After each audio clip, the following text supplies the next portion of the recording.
Hai guys, welcome back to the Warrior Channel. Kembali lagi bersama aku Ventika. By the way, aku udah seminggu nggak upload karena ada kesibukan lah ya. Oke. And Happy International Women's Day.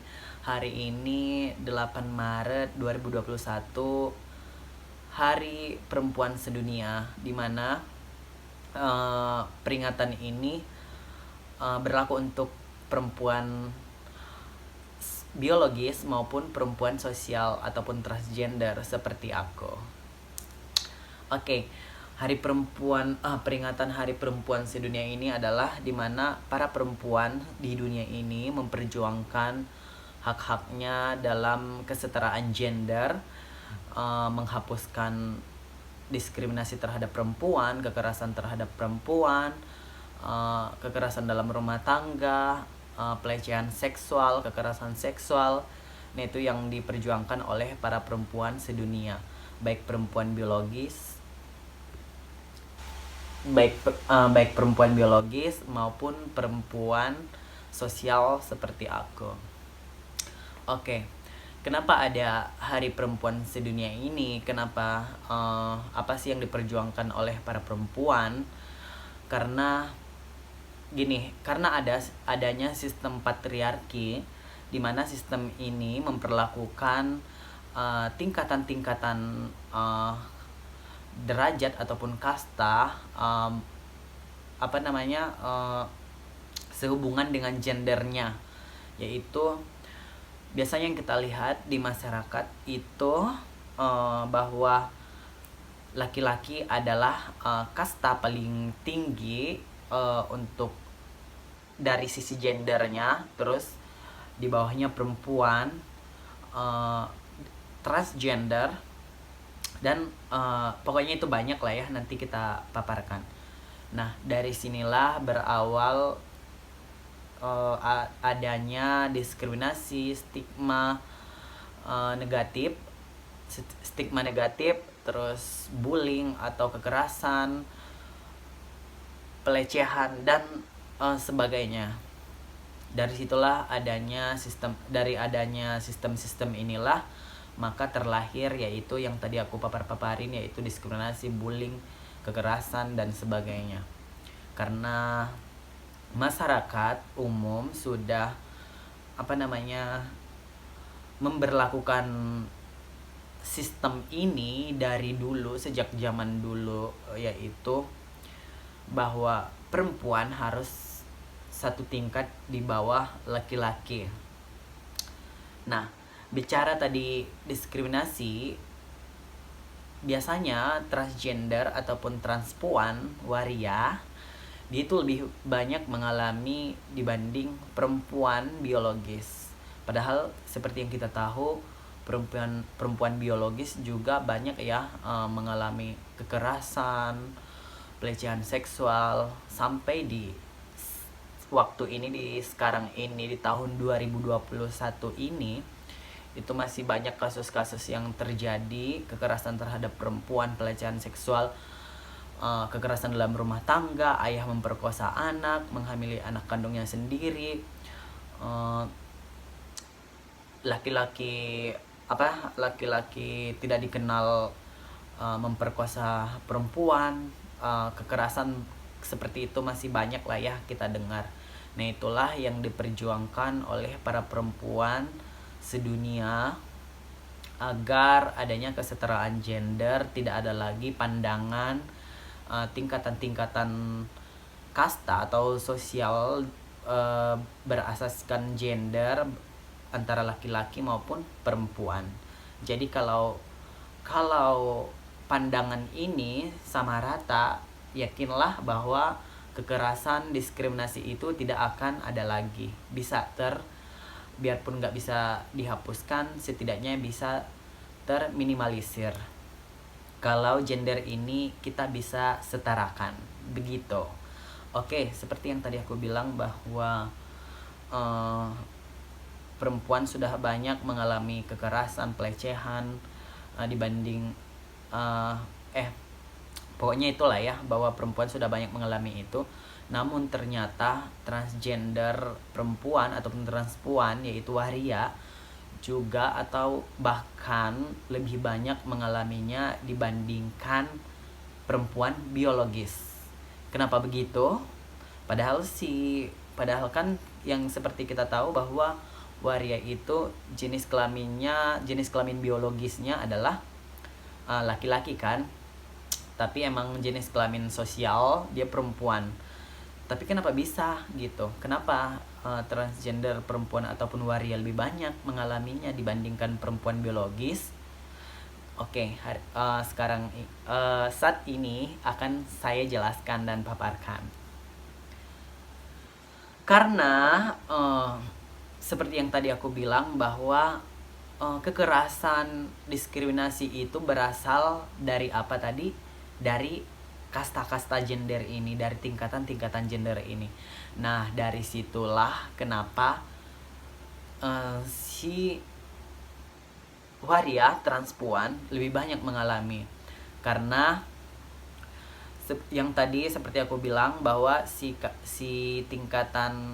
posisi si laki-laki kan di atas. Ini sistem patriarki namanya ya, sistem patriarki di mana sistem ini memperlakukan derajat-derajat terhadap gender. Nah, itu laki-laki posisi paling atas, di bawahnya perempuan. Nah, di bawahnya kan perempuan, terus di bawahnya masih ada lagi, itu seperti aku, transgender. Nah, makanya dia lebih banyak mengalaminya. Nah, ini statement aku ini emang logika banget gitu, logika banget bahwa transgender perempuan emang lebih banyak mengalami dibanding perempuan biologis. Kenapa begitu? Aku ulang-ulang ya. Oke. Karena si transgender perempuan ini, dia kan kalau secara biologis jenis kelaminnya laki-laki, harusnya dia ada di posisi si laki-laki ini. Jadi secara gender si waria ini, si transgender perempuan ini menurunkan derajat dia dengan penampilan, dengan fisik dia yang sudah berubah jadi seperti perempuan. Dia otomatis derajatnya akan turun, tapi bukan lagi di tingkatan perempuan, malah di bawahnya si perempuan. Nah, ini pandangan dari sistem patriarki. Akan turun jauh drastis dari yang tadinya harusnya dia di posisi laki-laki menjadi ke bawah. Harusnya kan di bawah ada perempuan, tapi ini malah di bawah lagi, yaitu di sini, di bawahnya lagi. Kenapa bisa begitu? Karena jauh total drastis. Karena kalau si perempuan kan dia biologis ya, dia perempuan biologis bawaan dari lahir, akhirnya dia ada di posisi kedua. Sementara aku merubah gitu, makanya dia diturunkan dari pandangan sistem patriarki ini. Posisi waria ataupun transpuan itu diturunkan di bawahnya perempuan lagi. Nah, itu dia faktanya, logikanya kenapa transgender perempuan ataupun waria lebih banyak mengalami kekerasan diskriminasi itu dibanding perempuan biologis. Nah, satu lagi bukti kuatnya transgender ini kan seperti yang pernah aku jelasin, bahwa transgender ini adalah ada dua, yaitu transgender laki-laki dan transgender perempuan. Dimana yang transgender perempuan ini laki-laki yang bertrans ke perempuannya itu waria seperti aku, dan transmen ini, trans laki-laki ini perempuan yang bertrans ke laki-laki. Secara sosial kita bisa lihat bahwa diskriminasi maupun pelecehan, kekerasan itu lebih minim dialami oleh trans laki-laki, yaitu perempuan yang bertrans ke laki-laki, yaitu misalkan kita sebut aja tomboy ya. Kita sebut tomboy. Nah, kalau yang transgender perempuan kita sebut waria. Oke, gitu aja. Secara sosial, kita bisa melihat bahwa si tomboy ini dia lebih minim mendapatkan diskriminasi dibandingkan perempuan maupun transgender. Terbukti kan itu, fakta kan, bahwa seorang tomboy dia lebih lebih kebal loh terhadap diskriminasi dibanding perempuan biologis atau perempuan yang biasa kita sebut perempuan biologis lah ya, rambut panjang gitu yang feminin, sama transgender perempuan seperti aku. Tapi bukan berarti dia tidak mengalami, maksudnya kita sebut saja dia lebih minim, lebih sedikit. Nah, kenapa bisa begitu? Karena secara sudut pandangnya si sistem patriarki ini, oke, sorry, aku jelasin sedikit ya. Pemahaman sistem patriarki ini adalah yang sistem yang menggolong-golongkan suatu gender,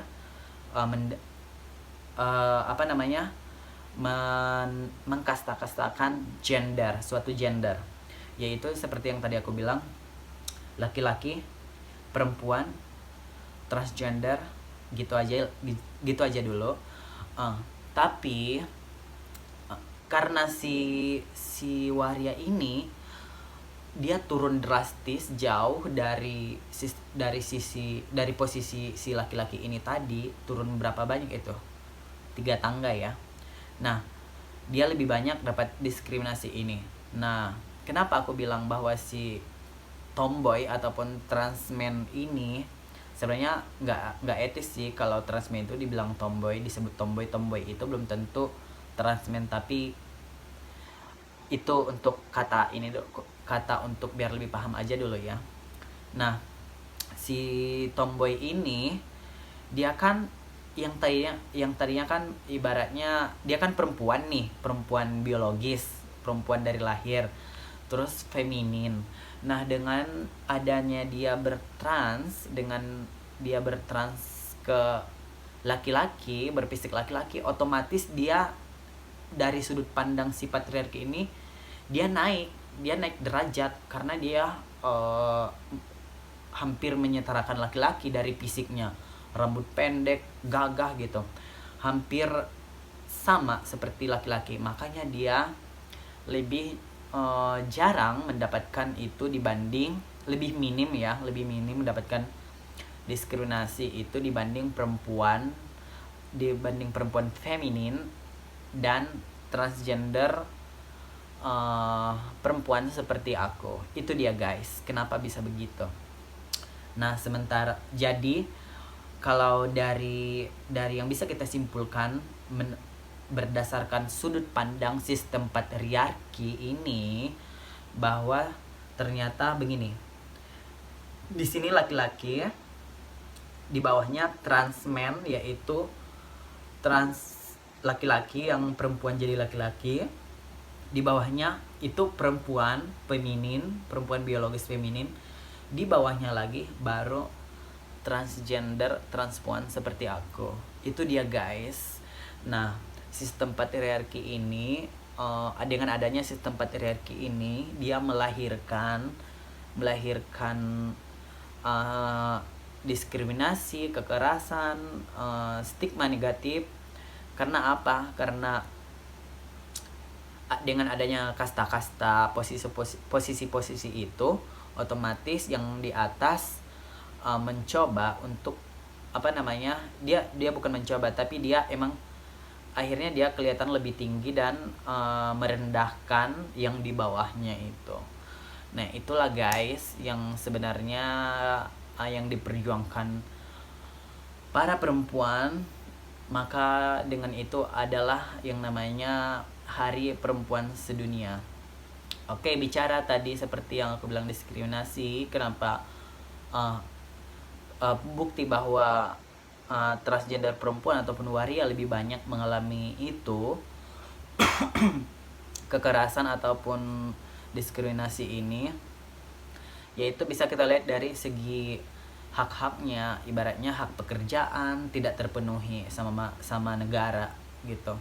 Hak bukan cuman dari negara aja, sama masyarakat juga tidak terpenuhi. Misalkan uh, pekerjaan formal tidak ada yang terbuka lowongan pekerjaan untuk para transgender perempuan seperti aku. Misalkan kayak jadi guru, jadi apa namanya, jadi pramugari, jadi dokter ada. Nah, alhamdulillahnya sudah mulai ada yang sudah berani menuntut haknya, hak pekerjaannya, tapi itu masih terbilang minim sekali. Tidak terpenuhi hak-hak uh, hak-haknya sebagai sebagai warga negara tidak terpenuhi. Itu seperti hak pekerjaan, kesehatan. Nah, kalau di hak pekerjaan seperti itulah ya, dari negara itu tadi dari negara. Kalau dari masyarakat juga mendiskriminasi si transgender ini, transgender perempuan ini ataupun si waria ini. Misalkan tidak ada di masyarakat gitu yang menerima di rumah makan pelayannya sebagai waria, terus kafe pelayannya sebagai waria, terus di mall gitu pelayannya sebagai waria.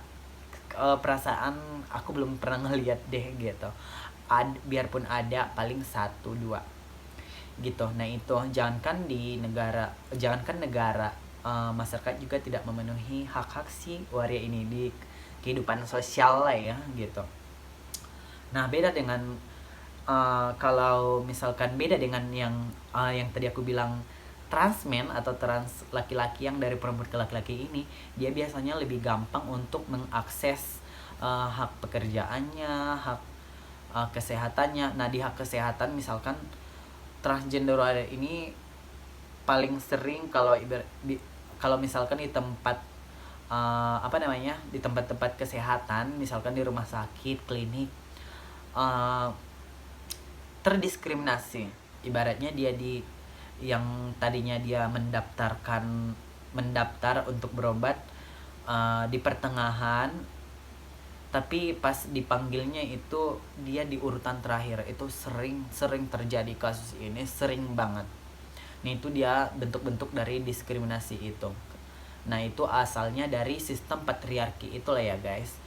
Terus dan di pandangan sosial masyarakat secara umum, bahwa waria itu sampah masyarakat, tidak berguna. Nah padahal kalau kita lihat dari segi mana bahwa waria itu sampah masyarakat, perasaan waria transgender ini tidak pernah bikin ulah seperti tawuran, terus geng-geng motor, rampok, apa segala macam gitu.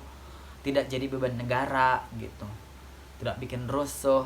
Nah tapi tetap ada pandangan itu bahwa transgender itu adalah sampah masyarakat, gak berguna. Karena apa? Karena tadi dari sistem patriarki itu, dari sudut pandangnya itu, bahwa dia merendahkan diri dari yang harusnya dia di posisi atas laki-laki, jauh drastis turun. Disitulah asal muasal diskriminasi terhadap gender tertentu itu. Nah bicara tadi sampah masyarakat, perasaan, nah itu kan perasaan waria nggak nyampah deh di negara ini, di masyarakat ini nggak nyampah deh. Kalau kalian bisa berpikir gitu secara logika, begitu banyaknya populasi waria itu semua menyumbangkan hak-haknya, posisinya, hak pekerjaannya untuk kalian. Karena seperti yang kita tahu kan bahwa waria jarang gitu, nggak ada ibaratnya yang kerja formal. Nah itu yang harusnya itu haknya para waria ini sudah kita sumbangkan buat kalian. Jadi mohon kiranya untuk tidak lagi menganggap atau menyebut kita sebagai sampah masyarakat. Oke? Makasih kalau bersedia. Oke guys, so Nah, udah jelas ya, dari sistem patriarki inilah tadi munculnya diskriminasi, kekerasan, pelecehan terhadap para perempuan. Nah, itulah yang diperjuangkan oleh para perempuan sedunia ini untuk menyetarakan gendernya dan dengan tujuan untuk menghapus semua kekerasan diskriminasi yang terjadi selama ini. Kenapa? Yakinlah bahwa kalau gender itu dipandangnya setara baik laki-laki perempuan maupun transgender itu dipandangnya setara, yakinlah bahwa yang tadi aku sebutin hasil-hasil dari sistem patriarki itu, diskriminasi, bullying, kekerasan, segala macamnya itu, kita tidak bisa menyebutkan bahwa itu tidak akan terjadi, tapi setidaknya itu akan minim sekali. Setidaknya kita meminimalisir itu. Walaupun kita tidak bisa menghapuskan yang namanya diskriminasi, kekerasan, pelecehan gitu. Kalau kita menyetarakan gender. Oke guys, so itu dia adalah makna dari peringatan Hari Perempuan Sedunia ini, di mana perempuan sedunia ini memperjuangkan hak-haknya untuk kesetaraan gender, menghapuskan kekerasan, pelecehan, diskriminasi terhadap perempuan, baik perempuan biologis maupun perempuan sosial transpuan seperti aku. Oke, so itu dia guys pembahasannya untuk kali ini. Terima kasih sudah menonton. Thank you for watching. Sekali lagi, Happy International Women's Day for all of us. Jangan lupa di like, comment, dan subscribe. Thank you so much. Kapun nakap.